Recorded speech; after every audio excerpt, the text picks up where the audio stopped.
ನಂದು ಅದೊಂದು ಧ್ಯಾನದ ವಿಚಾರದಲ್ಲಿ ಬಹಳಷ್ಟು ಕನ್ಫ್ಯೂಷನ್ಸ್ ಇದೆ ಜನಕ್ಕೆ ಅಂತ. ಸುಮ್ಮನೆ ಧ್ಯಾನಕ್ಕೆ ಕೂತಾಗಲೇ ಹೆಚ್ಚಿನ ಡಿಸ್ಟರ್ಬೆನ್ಸಸ್ ಬರುತ್ತೆ. ಅಂದರೆ ಈಗ ಆ ಡಿಸ್ಟರ್ಬೆನ್ಸ್ ಮಧ್ಯೆಯೂ ಪಾಪ ಎದ್ದೇಳಬಾರ್ದಪ್ಪ ಏನೋ ಮಾಡಬೇಕಪ್ಪ ಅಂತ ಅಂದ್ಬಿಟ್ಟು ಸುಮ್ಮನೆ ಕೆಲವರು ಕೂತ್ಕೊಂಡು ಮುಗಿಸಿದ್ವಾ ಅಂತ ಮುಗಿಸ್ಬಿಡ್ತಾರೆ. ಅದು ಫಲ ಸಿಗುತ್ತಾ ಇಲ್ವಾ ಸರ್? ಅದು ಕರೆಕ್ಟಾಗಿದೆ ಪ್ರೊಸೆಸ್. ಅವ್ರಿಗೇನಾಗುತ್ತೆ ಎಕ್ಸ್ಪೀರಿಯನ್ಸು. ಇವಾಗ ಸರ್ ಜರಡಿ ತೊಗೊಳ್ತೀರಾ, ಒಂದು ರಾಗಿ ಹಾಕ್ತೀರಾ, ಹಿಂಗೆ ಜರಡಿ ಹೊಡಿತಾ ಕಲ್ಲು ಮಣ್ಣು ಅದೆಲ್ಲ ಏನೇನು ಕಸ ಕಡ್ಡಿ ಎಲ್ಲ ಮೇಲೆ ಬರುತ್ತೆ, ಫೈನ್ ಪೌಡರ್ ಕೆಳಗಡೆ ಹೋಗುತ್ತಾ? ಹಾಗೆ ಮೆಡಿಟೇಷನ್ ಕೂಡ ಆ process. That's a process. First ಕೆಟ್ಟದ್ದು ಬರುತ್ತೆ, ಬೇರೆ ಛಾಯೆಗಳು ಬರುತ್ತೆ, ಮೈಯಲ್ಲಿ ಏನೋ ಸೆನ್ಸೇಷನ್ ಆಗುತ್ತೆ, ರೀಸೆಟ್ ಆಗ್ತಾ ಇರುತ್ತೆ. ಅದಕ್ಕೆ ನೀನು ಹೆದರಬೇಡ ಆಯ್ತಾ? ಅಥವಾ ಏನೋ ಪರಿಹಾರ ಅನ್ನೋದೇನಿಲ್ಲ. ಆ ಪ್ರೊಸೆಸ್ ಇರೋದೇ ಆ ಥರ. ಓಕೆ. ಸೊ ಒಂದು ಸ್ಟಿಲ್ನೆಸ್ ಬರಬೇಕು ಅಂದರೆ ನಮ್ಮಲ್ಲಿರೋ ಅಂಥ ಕಾಮ ಕ್ರೋಧ ಮದ ಮಾತ್ಸರ್ಯ ಅದೆಲ್ಲ ಎದೊಳ್ಬೇಕಲ್ವಾ? ಅರಿಷಡ್ ವರ್ಗಗಳು. ಎಸ್, ಅದೆಲ್ಲ ಎದ್ದು ಅದಾದಮೇಲೆ ಅದರದೇ ಆದಂಥ ಒಂದು ಸ್ಟಿಲ್ನೆಸ್ ಬರುತ್ತೆ. ಅದಾದಮೇಲೆ ನೀನು ಮಂತ್ರ ಹೇಳು, ಪೂಜೆ ಮಾಡು, ಅಥವಾ ನೀನು ಪಿತೃಗೆ ನಮಸ್ಕಾರ ಮಾಡ್ತೀಯೋ, ಶ್ರದ್ಧೆ ಏನಾದರೂ ಕಾರ್ಯಕ್ರಮಗಳಾಗಿರ್ಬೋದು ಮಾಡ್ತೀಯ ಅಂತ ಅಂದರೆ ಫಸ್ಟು ನೀನು ಮೈಂಡ್ ಫ್ರೀಕ್ವೆನ್ಸಿನ ಫಸ್ಟು ಯೋಗ ನಿದ್ರೆಗೆ ಹೋಗು. Okay okay. ಯೋಗ ನಿದ್ರೆ ಸರ್, ಯೋಗ ನಿದ್ರೆ ಅಂದರೆ ಇವಾಗ ನನಗೆ ಇವಾಗ ಹೇಳಿದ್ರು ಇವರು ಶ್ರವಣ ಕೇಳಿದ್ರು ಅದ್ರ ನಮಗೆ ಲಾಭ ಸಿಗುತ್ತೆ ಅಂತ ನಾನು ಹೇಳಿದೆ. ಮತ್ತೆ ರಿಪೀಟ್, ವಿಷ್ಣು ಸಹಸ್ರನಾಮ ಯಾವುದೇ ಒಂದು ಯಾವ್ದು ನಂಬಿದ್ದೀರಾ, ಕೇಳ್ತಾ ಏನಾಗುತ್ತೆ ನನ್ನ ಫ್ರೀಕ್ವೆನ್ಸಿ, ನಾನು ಒಂದು ನಿದ್ರೆಗೆ ಜಾರ್ತೀನಿ ಅಲ್ವಾ?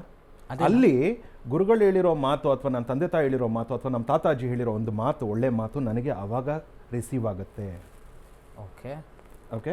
ಇಲ್ಲ ಆದರೆ ಮನೆಯಲ್ಲಿ ನಿನಗೆ ಏನಂತೀವಿ, ಆ ಅಡುಗೆ ಇಷ್ಟ ಇಲ್ಲ, ಈ ಅಡುಗೆ ಇಷ್ಟ ಇಲ್ಲ, ತಿಥಿಗೆ ಅದು ಮಾಡು, ನಮ್ಮ ತಾತ ಅದು ಯೂಸ್ ಮಾಡ್ತಾ ಇದ್ರು, ಬರೀ ಇದೇ ಥರ ಜಗಳ ಆಗುತ್ತೆ. ಓಕೆ. ಅಲ್ಲಿ ಸಡಗರ ಸಂಭ್ರಮ ಏನೂ ಆಗಲ್ಲ. ಫಸ್ಟ್ ನೀನು ಚೇಂಜ್ ಮಾಡ್ಕೊ ಈ ರೀತಿಯಾಗಿ. ಯೋಗ ನಿದ್ರೆ, ಧ್ಯಾನ, ನಂತರ ಯಾರ್ಯಾರು ನಿನ್ಗೆ ಉಪದೇಶ ಮಾಡಿದ್ದಾರೆ ಫಿಲ್ಟರ್ ಮಾಡು, ಅದನ್ನು ತಗೋ. ನಿನ್ನ ಫ್ರೀಕ್ವೆನ್ಸಿಗೆ ಯಾವುದು ಸಮಾಧಾನ ನಿನ್ನನ್ನು ಮಾಡುತ್ತೆ ಅದನ್ನು ತಗೊಂಡು ನೀನು ಅದನ್ನು ಫಾಲೋ ಮಾಡು. ಅಲ್ಲ, ಈಗ ನಾವು ಅದನ್ನು ಫಾಲೋ ಮಾಡೋಕ್ಕೆ ರೆಡಿ ಇದ್ದರು, ಮನೆಯಲ್ಲಿ ಒಂದೊಂದು ಸರ್ತಿ ವಾತಾವರಣಗಳು ಗಲಿಬಿಲಿ ಆಗ್ಬಿಡುತ್ತೆ ಸರ್. ಅದು ಅಮ್ಮನಿಂದ ಇರಬಹುದು, ಅಪ್ಪನಿಂದ ಇರಬಹುದು, ಸಮ್ ಕಿರಿಕಿರಿ, ವೈಸ್ ದಾಟ್ ಅಂತ ಅದನ್ನು ಹೆಂಗೆ ಸರಿಪಡಿಸಿ? ಇವಾಗ ಒಂದು ಕೆಲಸಕ್ಕಂತ ಹೋದಾಗ ನಮಗೆ ಬಾಸಿಂದ ತೊಂದರೆ ಇರುತ್ತೆ, ಸ್ಟಾಫಿಂದ ತೊಂದರೆ ಇರುತ್ತೆ. ನಮ್ಮ ಗೋಲ್ ಏನಿರುತ್ತೆ, ವಾಟ್ ಎವರ್ ದ ಗೋಲ್, ನಾನು ಏನಕ್ಕೆ ಬಂದಿದ್ದೀನಿ ಅದನ್ನು ನಾನು 8 ಅವರ್ ಅದೆಲ್ಲ ಸಹಿಸ್ಕೊಂಡು ನಾನು ಮಾಡ್ತೀನಿ. ಸೊ ಹೋಗ್ತಾ ಏನಾಗ್ತೀರಾ, ನೀವು ಈಸಿ ಆಗಿಬಿಡ್ತೀರಾ, ಫ್ಲೆಕ್ಸಿಬಲ್ ಆಗ್ತೀರಾ. ಸೊ ಇದು ಕೂಡ ಹಾಗೆ. ಪೂಜೆ ಪುನಸ್ಕಾರ ಮಾಡಿ ಸ್ಟಾರ್ಟಿಂಗ್ ಕಷ್ಟ ಆಗುತ್ತೆ ನಿಮಗೆ, ಹೋಗ್ತಾ ಈಸಿ ಆಗುತ್ತೆ. ಸಂಗೀತನೇ ಇರ್ಬೋದು, ಡ್ಯಾನ್ಸೇ ಇರ್ಬೋದು, ಸ್ಟಾರ್ಟಿಂಗ್ ಒಂದು ಸ್ಟೆಪ್ ಬರೋಲ್ಲ, ಆಮೇಲೆ ಹೋಗ್ತಾ ಈಸಿ. ಏನು ಮೇಲಿಂದ ಜಂಪ್ ಹೊಡೆದೆಲ್ಲ ಮಾಡ್ತೀವಿ. So practice makes perfect. Okay. Yes ಗುರೂಜಿಯವರೇ, ಪಿತೃಪಕ್ಷದ ಆಚರಣೆ ವಿಚಾರ ಅಂದರೆ ಅದು ಸುಲಭೋಪಾಯದಲ್ಲಿ ತಾವು ನಮ್ಮ ಜನರಿಗೆ ಹೇಳ್ತಿರೋ ಅಥವಾ ಕ್ಲಿಷ್ಟಕರವಾಗಿ ಹೇಳ್ತಿರೋ ಗೊತ್ತಿಲ್ಲ.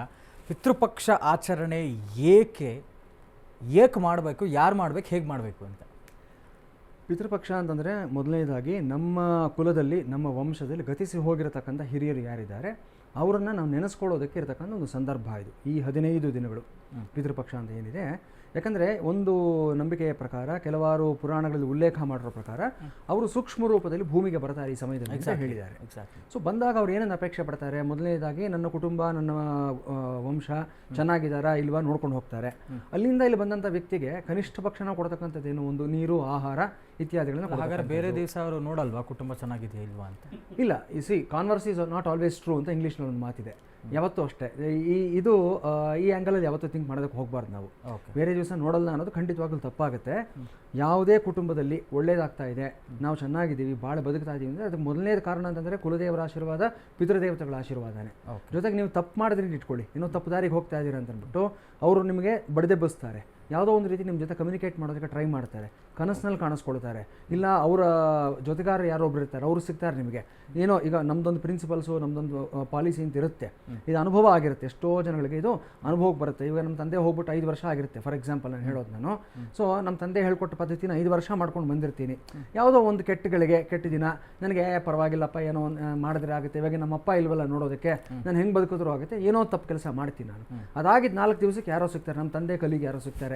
ಓ ಏನಪ್ಪ ಇಷ್ಟು ಚೆನ್ನಾಗಿದೆಯಾ, ಇಷ್ಟು ದೊಡ್ಡವನಾಗ್ಬಿಟ್ಟಿದ್ಯಾ ನೀನು, ನಿಮ್ಮ ತಂದೆ ಹೆಸರು ಉಳಿಸ್ತಾ ಇದೆಯಾ ನೀನು, ಚೆನ್ನಾಗಿದೆಯಾ ಅಂತ ಹೇಳ್ತಾರೆ. ತಕ್ಷಣ ನನಗೊಂದು ಗಿಲ್ಟ್ ಕಾನ್ಷಿಯಸ್ ಕಾಡುತ್ತೆ.